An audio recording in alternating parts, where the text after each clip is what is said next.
Olunaku olw'enkya amagye ga UPDF lwegagenda okukuza emyaka 37 bukya abayekera ba NRA balumba enkambi y'amagye ya Kabamba mu mwaka gw'ol1981 emubende ekyavirako olutalo olw'emyaka 5 eruwero olwaleeta gavumenti ya NRM mu buyinza. Emikulu emikulu giri wano mu distulikiti ey'e Butaleja era nga abakuumaddembe okuva mu poliisi UPDF wamu ne prisons basibye wano nga beegezaamu butya bagenda okukumba olunaku lw'enkya.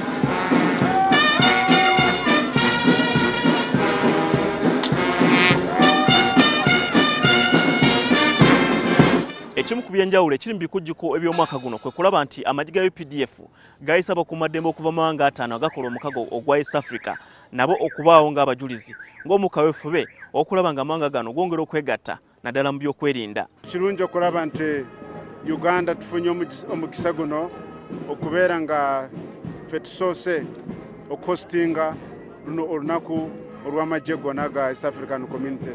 Tuli basanyufu nnyo amagye gonna ga East Africa we gali wano era gali eyo ku mabbali gali kukola emirimu mu districts ez'enjawulo ezo zemenyeeko, gali kuzimba, gali kujanjaba abantu, ebintu bingi nnyo.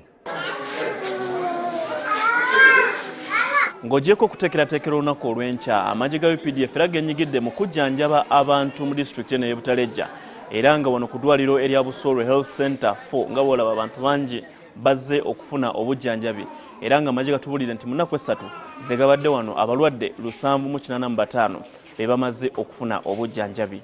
Tulabye abalwadde b'ennyingo ez'amagulu n'ez'emikono, tulabye abalwadde ab'omusujja, tulabye abalwadde ba alusa n'abalwadde b'amaaso.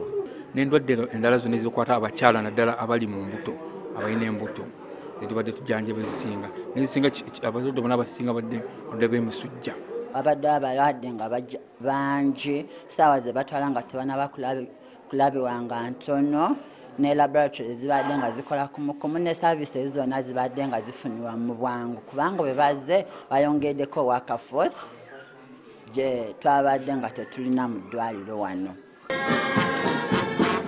Olunaku olw'enkya tusuubira omukulembeze w'eggwanga Yoweri Kaguta Museveni era omuduumizi w'amagye ow'oku ntiko kubeerawo ng'omugenyi omukulu ku bikujjuko eby'omwaka guno era nga kugaba n'emidaali eri abamu ku basirikale abakoze obulungi mu ggye erya UPDF. Habad Ziwa, NTV, Butaleja District.